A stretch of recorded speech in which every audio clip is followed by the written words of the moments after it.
Hello guys, MJ here with the MBJ Knowledge. Today we'll look at types of circuits. Alright, so before we handle the types of circuits, let us first of all define what a circuit is all about. Okay, so a circuit is just a closed path of conductors through which current can flow. Okay, what do we mean by that?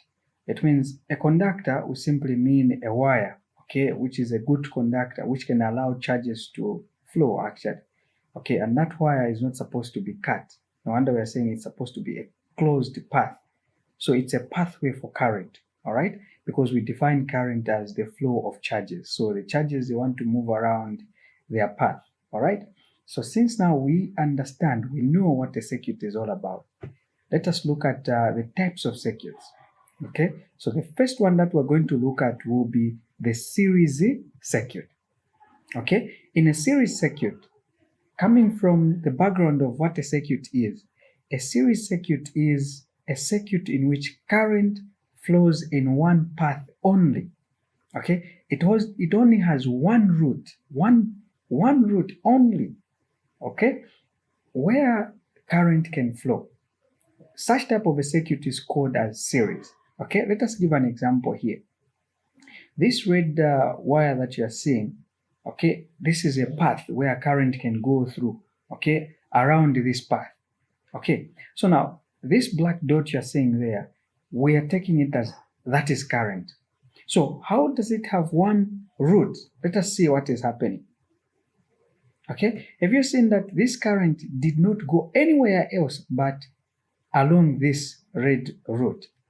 So it means in this case, the current has only one path, okay, where it can flow. This type of a circuit or this type of a pathway is what we call as a series circuit. Okay, now let us look at some things that you need to know if you want to calculate, if you want to answer questions that come in your examination. There are things that you need to know about this circuit. Okay, so here I'm going to talk about 3 things that you need to master when you're dealing with a series circuit. All right, so when you look at this circuit here, it has only one path. This red mark that you're seeing, it is representing a conductor, okay, one path, okay, and on this path, we've actually introduced the cells, okay. This is a combination of 2 cells, so it's called a battery in short, okay. The longer wire there represents a positive and a short one represents negative, okay. So whatever voltage that this cell is going to, these cells are going to generate or produce or introduce into this circuit, that will be called as EMF, okay. EMF means electromotive force. It is not necessarily a force, it's the energy or the voltage that this battery is going to use or introduce or give to the charges so that they move around this circuit, okay?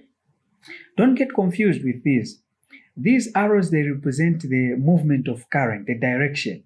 So current flows from the positive going to the negative terminal, okay? But the movement of charges will move from the negative coming to the positive. So meaning current goes in the opposite direction to the flow of the charges, okay? So this I here represents current. And then we have 2 components that are connected, 3 components that are connected in this circuit. We have resistor 1, resistor 2, and resistor 3. Okay, so what is the first thing that you need to know? The first thing that you need to know is that current is the same on each component in series circuit. Notice I said component. It doesn't mean only on resistors, no. It means even if you use a lamp, even if you use a lamp, I mean a bulb, okay, it will be the same. So long as you connect them in series circuit, you have to remember that current will be the same on each and every component in that particular connection.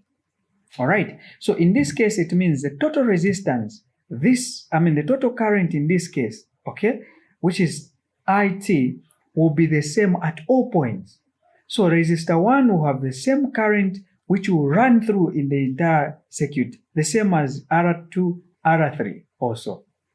So assuming that the current here which was running was 7 volts, 7 amps, okay? If the current which was running in this circuit was 7 amps, it means the same 7 amps will go through R1, R2, and R3, which is the same total current in the circuit. All right, I hope that is making sense there. Okay, we proceed. The second thing that I want you to remember, okay, is that in here, if we are using bulbs, okay, the reason why we don't use a series connection in our homes, it's because if we are using bulbs in here and we happen to remove, we say, okay, one bulb has stopped working, we remove one bulb. Let's say this was a bulb, R1 here.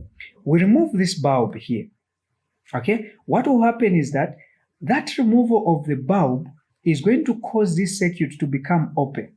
And remember, we said the circuit is a closed path. So if it's a closed path, then if you remove one bulb from there, it means you have opened the circuit, then the other bulbs cannot open because current will not flow in that circuit. Okay, so take note of that one. All right, we proceed to the second thing that you need to know. That is the sum of individual PD. When you say PD, we mean potential difference. So the sum of potential difference, which is voltage, is equal to the total voltage. So this EMF that you are seeing here is the total voltage in the circuit. When you say potential difference, we mean for a component, just one component. Okay? Just one component. Let us connect our voltmeters on each and every component. So for us to know the potential difference which is running, in short, the voltage that R1 is using, we have to connect our voltmeter parallel to that component. All right? So in this case, they are representing potential difference that is being measured there. Okay? So for us to find total voltage, we are just going to sum up or add individual voltages of these resistors. So in this case, we have how many? We have 3 resistors, meaning we're going to have 3 voltages or potential difference. So we're going to add, okay? To get the total voltage, you say V1 plus V2 plus V3. We add as many as they are in that particular circuit, okay? So always remember that current is the same in the series circuit, okay, at all points. But potential difference is not the same, okay? Remember, voltage is not the same across all components, okay? So if you want to know the voltage which is going on one particular resistor, let's say you want to know the voltage which is going through resistor 2, you're going to use the formula for Ohm's law, which is this one here. Voltage equals to, you just multiply the total current times that resistor you're dealing with.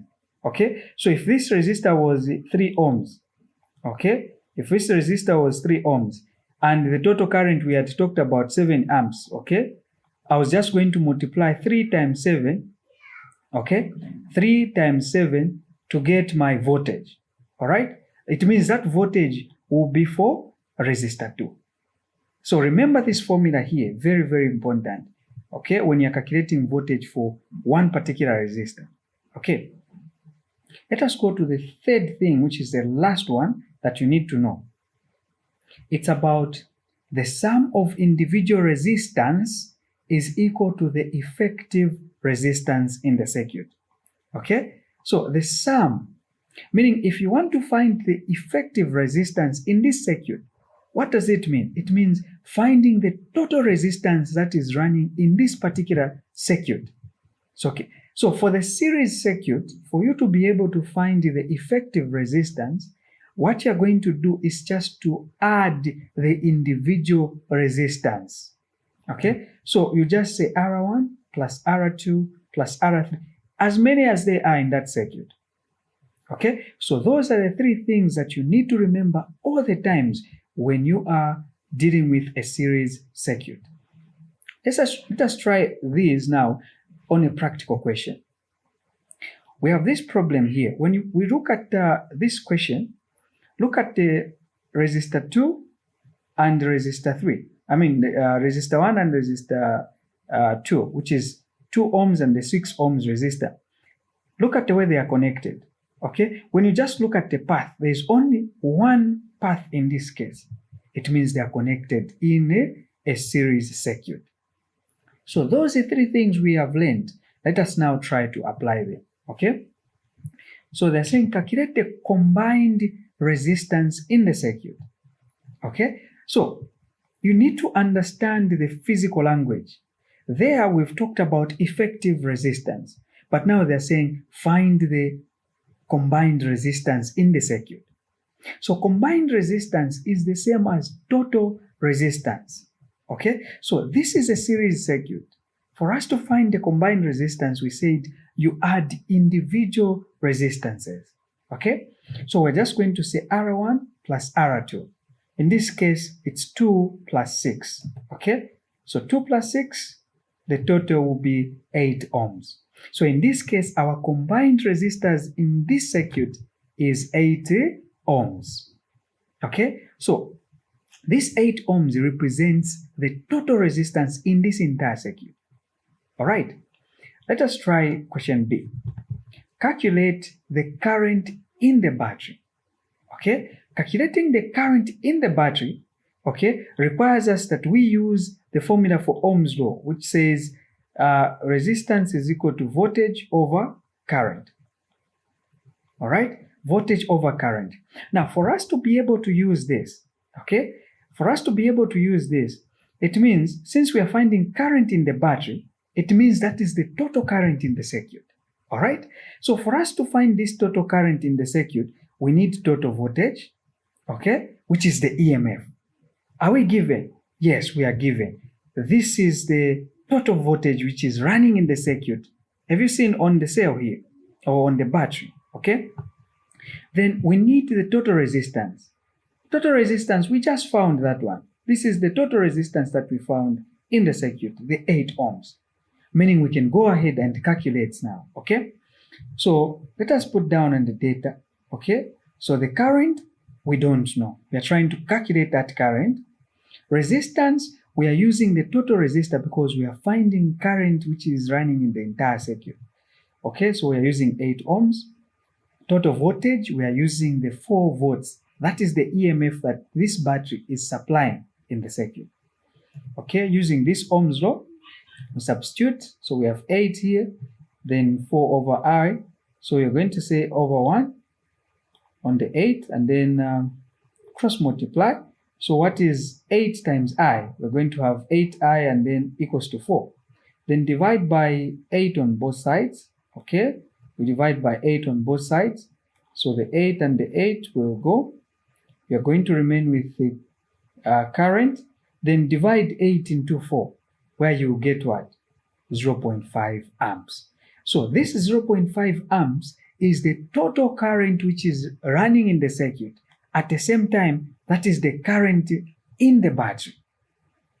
Okay, let us proceed to the next question, which is the last one. Calculate the potential difference passing through the 6 ohms resistor. Calculate the potential difference passing through the 6 ohms resistor. Do you remember what we explained? We said that if you want to find potential difference, okay, it is different for each component in a series circuit. Potential difference or voltage is not the same across the components in a series circuit. Meaning the 6 ohms will have its own voltage. The 2 ohms will have its own voltage as well. Okay, so in this case, do you remember the formula I gave you? Good. We are going to use voltage equals to current times resistance. So we are multiplying, since the current is the same in a series circuit, meaning this 6 ohms resistor has also this 5 amps is the one which is also passing through the 6 ohms resistor. Okay, so we're just going to multiply the total current times the 6 ohms resistor for us to find the voltage which is passing through 6. Okay, so we'll say on the data here, we're going to have current 0.5 amps resistance 6, okay? So we multiply 0.5 times 6.